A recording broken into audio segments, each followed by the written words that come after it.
Hello नमस्कार दोस्तों, स्वागत है आप सभी का निमी टेक्निकल क्लासेस में।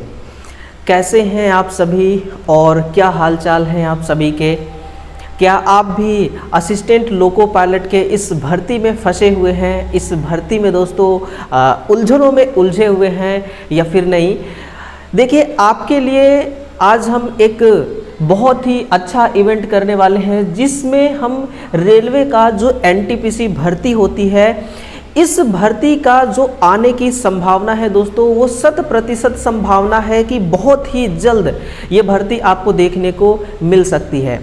तो इसी के सिनेरियो में आज हम एनटीपीसी के बारे में डिस्कशन करने वाले हैं आप सभी के साथ, और जिसमें हम इस भर्ती का हर एक प्रोसेस, इस भर्ती का हर एक पॉइंट जो आपके लिए बहुत ही खास होगा, बहुत ही महत्वपूर्ण होगा, उसको हम डिस्कशन करने वाले हैं। और आप खुद इस इवेंट में बने रहिए और आप जब पूरे कंप्लीट इस सेशन को देख पाएंगे, जब देखेंगे तो आपको ऐसा महसूस होगा कि जो एनटीपीसी की जो जॉब है दोस्तों, ये वाकई में एक बहुत ही पॉपुलर जॉब है, एक बहुत ही बेस्ट जॉब है ना। जैसा कि आपको नाम से ही पता होगा कि NTPC non technical popular category, यानी कि वाकई में देखा जाए तो ये बहुत ज़्यादा पॉपुलर है। ये लाखों छात्रों का एक सपना भी है ना। लाखों की संख्या में छात्र इस नौकरी का ड्रीम देखते हैं, इस नौकरी का सपना देखते हैं, है ना। क्योंकि इसमें जो पोस्टें हैं लेवल 2, 3, 4, 5, 6 सभी लेवल की नौकरियां दोस्तों इतनी अच्छी है कि हर कोई यहाँ पर जॉब करना चाहता है। जैसा कि इसका नाम भी है पॉपुलर कैटेगरी, तो ये कैटेगरी वाकई में दोस्तों बहुत ही पॉपुलर है। तो आइए दोस्तों, कैसे आपको अपना जो है इसमें नौकरी फिक्स करना होगा, जो एक सीट है उस एक सीट को कैसे आपको कवर करना होगा उसके बारे में जानते हैं। और इसमें अगर आप अप्लाई करना चाहते हैं तो आपके पास योग्यता क्या होनी चाहिए, क्योंकि आपको पता है कि हर लेवल के लिए क्वालिफिकेशन अलग अलग है। तो कौन से लेवल के लिए क्या क्वालिफिकेशन चाहिए, साथ में सिलेबस क्या होना चाहिए, है ना, और परीक्षा पैटर्न्स इसमें कैसा कैसा रहता है, कौन कौन से छात्र हैं जो फॉर्म को अप्लाई कर पाएंगे, ये सारी बातें दोस्तों आज हम आप सभी के साथ मिल करके करने वाले हैं। तो इस इवेंट को दोस्तों सफल बनाइएगा, वीडियो को शेयर करिएगा, चैनल को सब्सक्राइब नहीं किया है तो वो भी कर लीजिए, है ना। शुरुआत करते हैं अपने इस इवेंट की। तो मैं आपको बता दूं कि ये जो इनका एनुअल कैलेंडर है रेलवे का, ये एनुअल कैलेंडर अभी तक में हर किसी के पास पहुंच चुकी होगी। तो अगर इसी के हिसाब से हम चले, इसी के हिसाब से अगर अपन बात करें तो जैसे कि रेलवे ने कमिटमेंट किया है, जैसे कि रेलवे ने जो बोला है, वो अपना जो कैलेंडर है इसी कैलेंडर के अकॉर्डिंग वो काम कर रही है ना। जैसा कि जनवरी से मार्च के बीच में इसने बोला कि भाई हम एएलपी का नोटिफिकेशन देंगे, दे दिया। अप्रैल से जून के बीच में बोला टेक्नीशियन का नोटिफिकेशन देंगे, इन्होंने दे दिया। अब बारी किसकी है? अब बारी है एनटीपीसी की, है ना। तो एनटीपीसी में जो आपका ग्रेजुएट और अंडर ग्रेजुएट की पोस्ट है दोस्तों, इन पर और पैरामेडिकल पर, है ना। तो देखिए, इसमें एनटीपीसी भी आती है, इसमें एनटीपीसी है और जूनियर इंजीनियर और पैरामेडिकल कैटेगरी, ये जो तीनों भर्तियां हैं, है ना, ये जो तीनों भर्तियां हैं, इन तीनों भर्तियों में से आज हम बात करेंगे अपना एनटीपीसी के बारे में। किसके बारे में? एनटीपीसी के बारे में। और इसका एक नोटिफिकेशन भी कुछ हफ्ते पहले ही, है ना, जो रेलवे के चेयरमैन हैं, जो प्रोडक्शन यूनिट है, उन तक एक नोटिफिकेशन को सर्कुलेट किया गया था और वो सर्कुलेट होता हुआ हमारे पास भी आया। तो उसका भी हमने आपके लिए एक वीडियो बनाया, वीडियो बना करके दिया, है ना। वहाँ पर सारी बातें हुई, कितने पोस्ट पर आना है ना, सारी बातें हुई दोस्तों। तो अगर देखा जाए तो कब तक में इसका फुल नोटिफिकेशन आने की संभावना है? देखिए, जुलाई तो अपना बीत गया, हम आज खड़े हैं 7 अगस्त में। तो अगस्त यानी कि अगस्त के एंड वीक में या फिर सितंबर के फर्स्ट वीक में, है ना। सितंबर का फर्स्ट वीक ज़्यादा हो गया, ज़्यादातर चांस है कि अगस्त के लास्ट वीक तक में आपको इसका जो फुल नोटिफिकेशन है वो देखने को मिल सकता है ना। तो जो हमारी लेवल 1 होती है उसके लिए नोटिफिकेशन आएगा अक्टूबर से दिसंबर के बीच में, जो कि मिनिस्ट्रियल एंड आइसोलेटेड कैटेगरी का होता है, ये लेवल 1 की होती है। और लेवल 2 से लेकर लेवल 6 तक की जो जॉब होती है वो एनटीपीसी में होती है ना। तो आज हम देखने वाले हैं कि भाई इसमें जो एनटीपीसी के लिए जो ग्रेजुएट और अंडर ग्रेजुएट के लिए जो पोस्टें आती हैं, जो भर्तियां आती हैं, इसके रिगार्डिंग जो भी प्रोसेस होता है ना, रिक्रूटमेंट का प्रोसेस, उस प्रोसेस को हम समझने वाले हैं। देखिए मेरे भाइयों और बहनों, यहाँ पर जो लेवल चलता है, उस लेवल पे बच्चे काफ़ी कंफ्यूज हो जाते हैं कि कौन सा लेवल का क्या इनिशियल पे रहता है, किस लेवल का क्या मेडिकल होता है और किस लेवल में कौन सी फर्दर पोस्ट आती है ना। तो ये लेवल को लेकर के काफ़ी कंफ्यूजन में रहते हैं। तो इस कंफ्यूज को हम आज जड़ से उखाड़ फेंकेंगे, कंफ्यूज को पूरी तरह से सॉल्व करेंगे। तो आप देख पा रहे होंगे कि लेवल 2 और 3 की पहले अपन बात करने वाले हैं। लेवल 2 और जो लेवल 3 होती है, इसमें क्या बोला गया कि अंडर ग्रेजुएट मीन्स 12th पास, यानी कि अंडर ग्रेजुएट 12th पास होता है। तो अगर आपने 12th पास किया है तो आप एलिजिबल हो जाएंगे लेवल 2 के लिए भी और लेवल 3 के लिए भी, है ना। शिद्दत से सुन लेना, लेवल 2 और लेवल 3 अंडर ग्रेजुएट आपको चाहिए। और यहाँ पर टोटल 5 पोस्ट होती हैं। कौन कौन सी? पहला आपका होता है कि जूनियर क्लर्क कम टाइपिस्ट, अकाउंट्स क्लर्क कम typist, junior time keeper, train clerk, commercial कम टिकट क्लर्क, है ना। तो ये जो 5 पोस्ट होती हैं, इनके लिए आपके पास एसेंशियल क्वालिफिकेशन 12th कंप्लीट होना चाहिए। अगर आप 12वीं कंप्लीट कर चुके हैं तो इनमें से किसी के लिए भी फॉर्म को अप्लाई कर सकते हैं। जूनियर क्लर्क कम टाइपिस्ट के लिए मेडिकल स्टैंडर्ड C2 चाहिए, अकाउंटेंट क्लर्क कम टाइपिस्ट के लिए मेडिकल स्टैंडर्ड C2 चाहिए, जूनियर टाइम कीपर के लिए मेडिकल स्टैंडर्ड C2 चाहिए, ट्रेन क्लर्क के लिए मेडिकल स्टैंडर्ड A3 चाहिए और कॉमर्शियल कम टिकट क्लर्क के लिए मेडिकल स्टैंडर्ड B2 चाहिए। यानी कि अलग अलग पोस्ट के लिए अलग अलग मेडिकल स्टैंडर्ड यहाँ पर रखा जाता है। आई होप कि ये बातें आपको समझ में आ चुकी होंगी। एसेंशियल क्वालिफिकेशन के अकॉर्डिंग यहाँ पर लेवल 2 की जो बातें हैं दोस्तों, वो मैंने आपको बता दिया, है ना। अब अगला देखिए, इसके बाद आता है आपका लेवल 4, 5 और 6।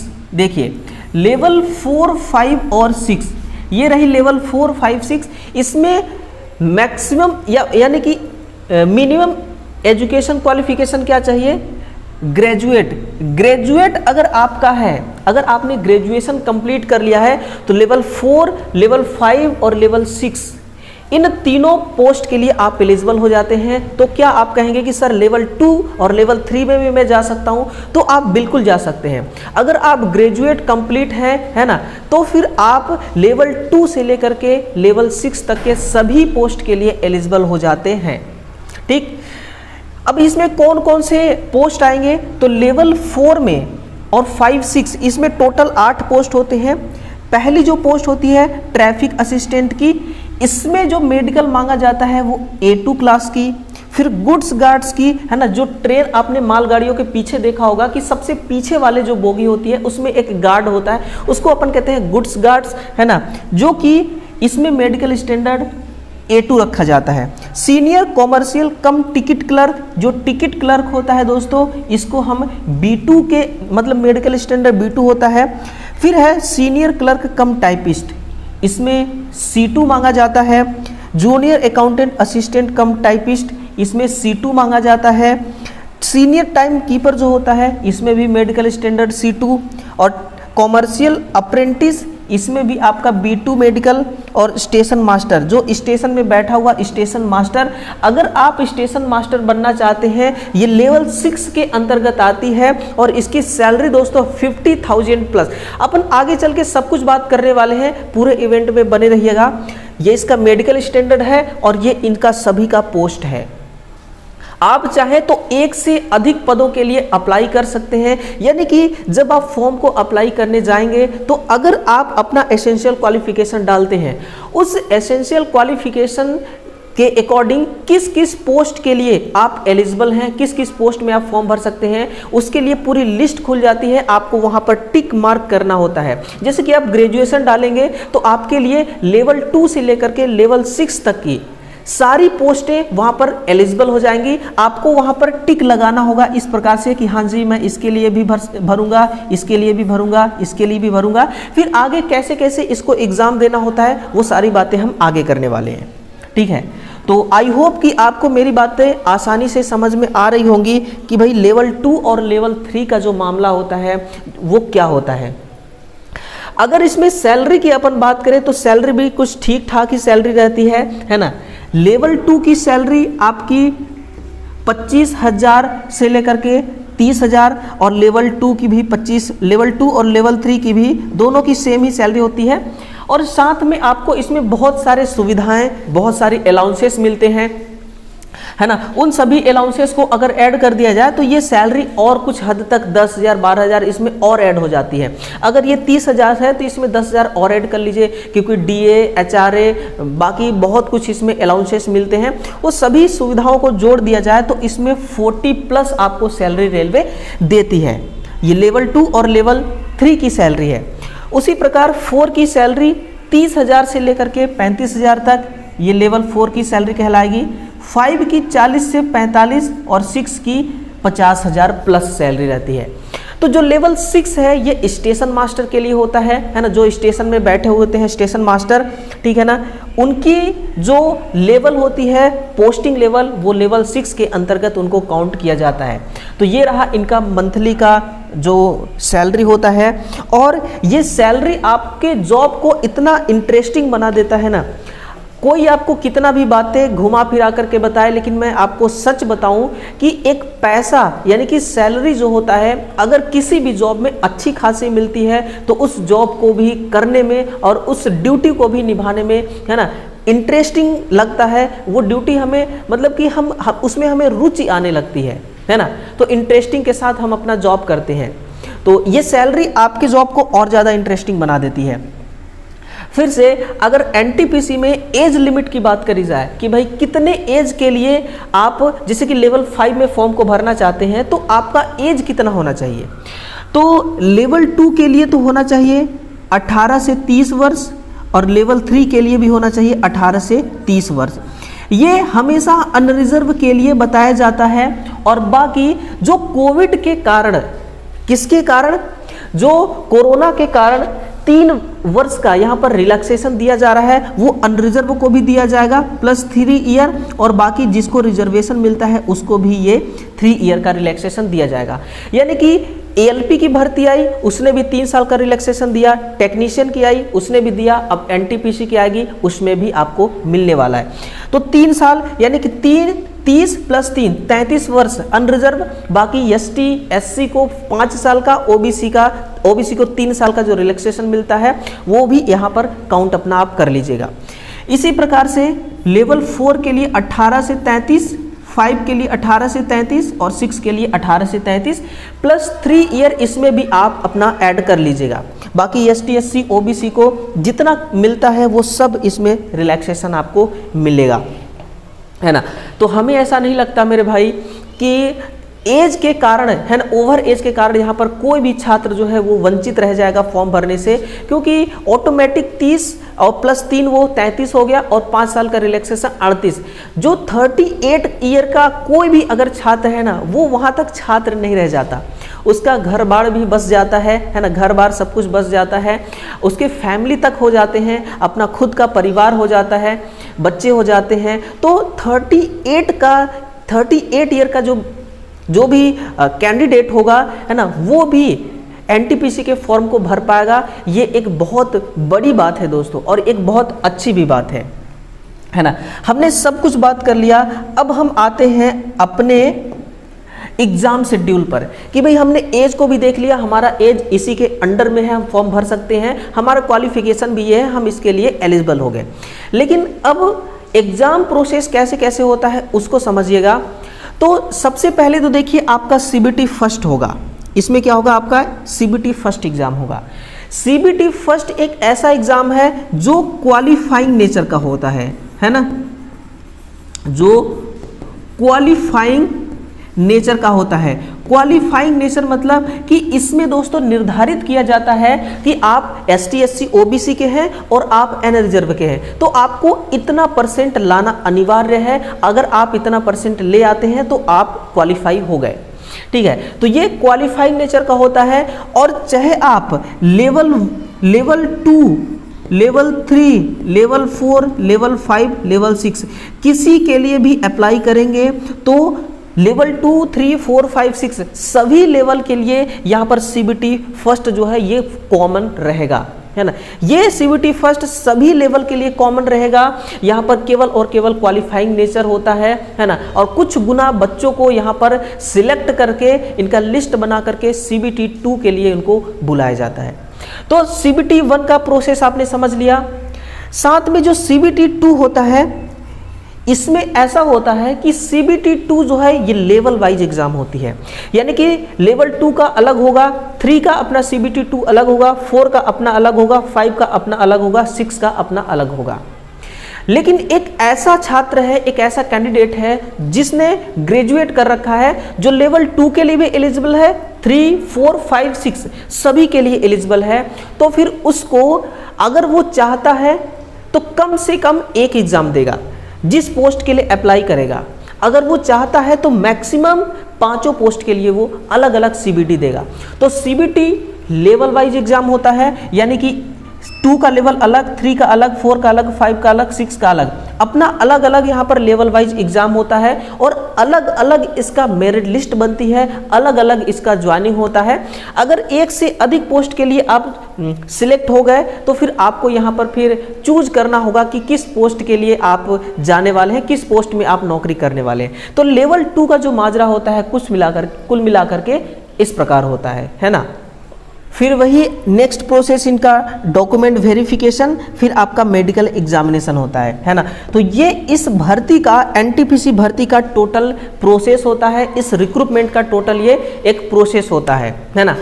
और एक बात है कि इस वैकेंसी में आपको किसी भी प्रकार का कोई भी फिजिकल एफिशिएंसी टेस्ट पीईटी इसमें नहीं होता। तो ये वैकेंसी और भी ज़्यादा पॉपुलर हो जाती है, क्योंकि कई छात्र ऐसे होते हैं जो पीईटी के वजह से वो आउट हो जाते हैं, है ना। तो उनके लिए एक ये अच्छा मौका है, उनके लिए एक कह सकते हैं कि अच्छी नौकरी है, अच्छा अवसर है ना। अगर हम सीबीटी फर्स्ट की ओर कदम बढ़ाएं तो सीबीटी फर्स्ट में आप देख पा रहे होंगे कि सीबीटी फर्स्ट में आपका यहाँ पर टोटल 90 मिनट का एग्जाम होने वाला है। 90 मिनट का एग्जाम होगा, यानी कि 1 घंटा 30 मिनट आपको टाइम मिलेगा, जिसमें सामान्य जागरूकता 40 नंबर का, मैथमेटिक्स 30 नंबर का और सामान्य बुद्धि यानी कि रीजनिंग जो है ये आपका 30 नंबर का।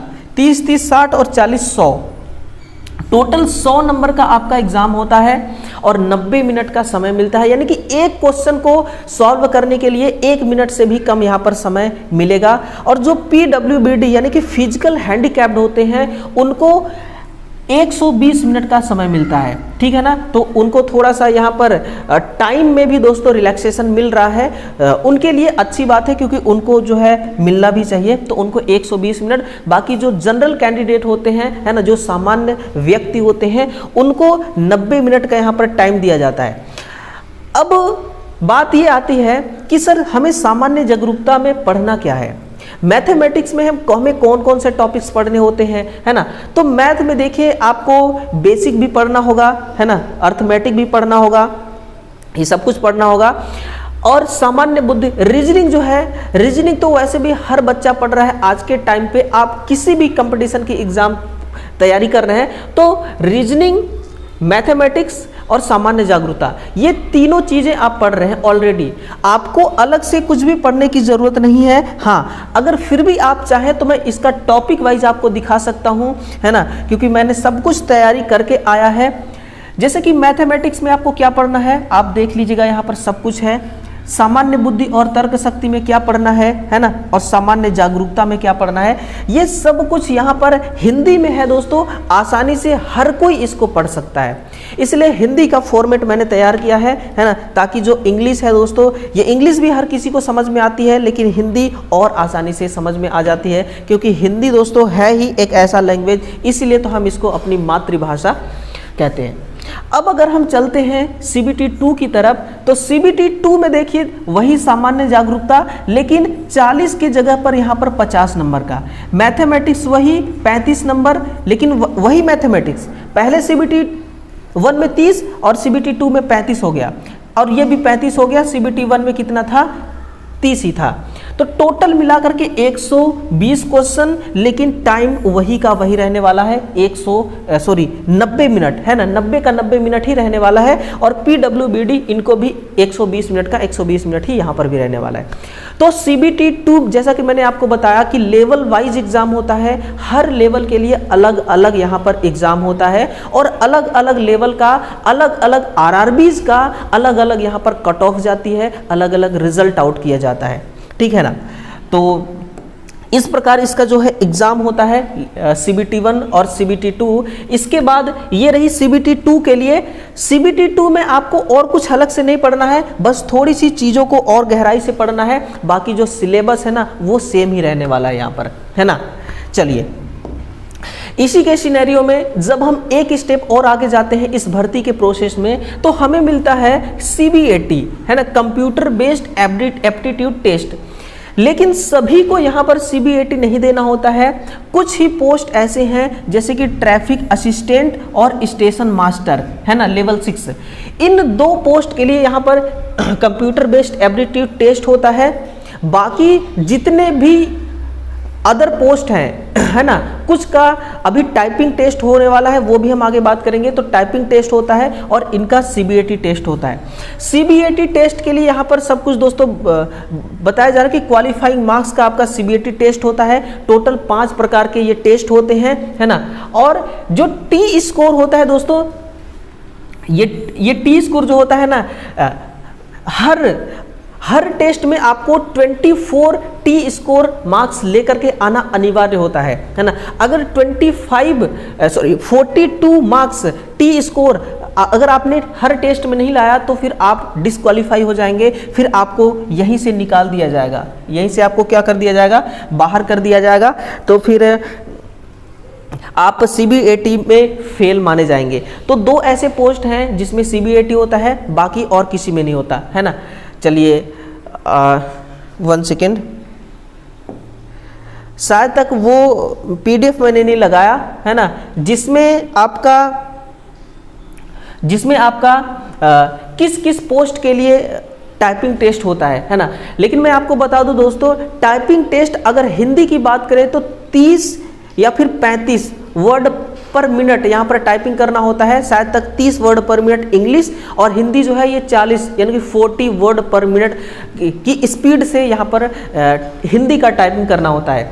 और वैसे तो बहुत सारे पोस्ट हैं अलग अलग लेवल के हिसाब से, तो वो PDF रहता तो थोड़ा सा देखने और समझने में सहूलियत मिलती कि किस पोस्ट के लिए टाइपिंग टेस्ट है, जिसको हम स्किल टेस्ट भी कह सकते हैं, और किसके लिए नहीं है, है ना। वो थोड़ा सा मिस हो गया, एक छोटी सी इंपॉर्टेंट सी जानकारी मिस हो गई दोस्तों, उसके लिए मैं क्षमा प्रार्थी हूँ। बट देखिए, अगर वो रहता तो मैं आपको ज़रूर बताता, है ना, तो माफ़ करिएगा। ये जो NTPC का था दोस्तों, लेवल 2 से लेवल 6 तक की सारी जानकारी, सारा प्रोसेस मैंने आपको बता दिया कि कैसे कैसे इनका जो भर्ती होता है, ये कैसे कैसे इस भर्ती को कंप्लीट कराते हैं। तो इनका फुल नोटिफिकेशन बहुत ही जल्द आने वाला है ना, बहुत ही जल्द। इसलिए आप अपना जो प्रिपरेशन है दोस्तों, इसको स्टार्ट कर दीजिए, प्रिपरेशन तैयारी जो है इसको शुरुआत कर दीजिए। आपके पास ज़्यादा टाइम नहीं रहने वाला है, क्योंकि चीज़ें दोस्तों पढ़ना है, बहुत पढ़ना है, और चीज़ों को पढ़ने में टाइम तो लगना ही लगना है ना। तो अब यहाँ पर ऐसा नहीं कि NTPC का जॉब करना हमारा एक ड्रीम है तो हम उसमें मतलब कि रात दिन एक कर दें। अगर रात दिन एक करेंगे तो दोस्तों आप लंबे टाइम तक नहीं चल पाएंगे इस स्पीड से। कछुआ की चाल अगर देखते हैं ना कछुआ कैसे चलता है, लेकिन वो अपने मंजिल पे जाकर ही रुकता है।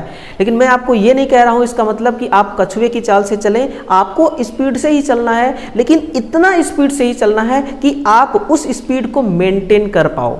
ऐसा नहीं कि आप शुरुआत में 120 के स्पीड से चलो और अपने मंजिल में पहुंचते पहुंचते 10 का भी स्पीड ना रह जाए, तो फिर दोस्तों वो स्पीड किसी काम का नहीं। ठीक है मेरे भाई, चलिए साथ में देखिए आपका रेलवे का जो पैरामेडिकल है दोस्तों, 1300 प्लस यहाँ पर भर्ती जो है ये दोस्तों आ रही है। और फिर ये इसका जो शॉर्ट नोटिफिकेशन है ये आउट कर दिया गया है। अगर ये वीडियो आपने नहीं देखा होगा तो इस वीडियो के डिस्क्रिप्शन बॉक्स में इस वीडियो का मैं लिंक लगा दूंगा, पैरामेडिकल वाला इसका, तो आप जरूर देख लीजिएगा, है ना। तो चलिए अपने लफ्ज़ों को मैं यहीं पर अल्प विराम कहना चाहूँगा। अपना ख्याल रखिएगा, मिलते हैं अगले सेशन में दोस्तों। Okay, bye bye, take care.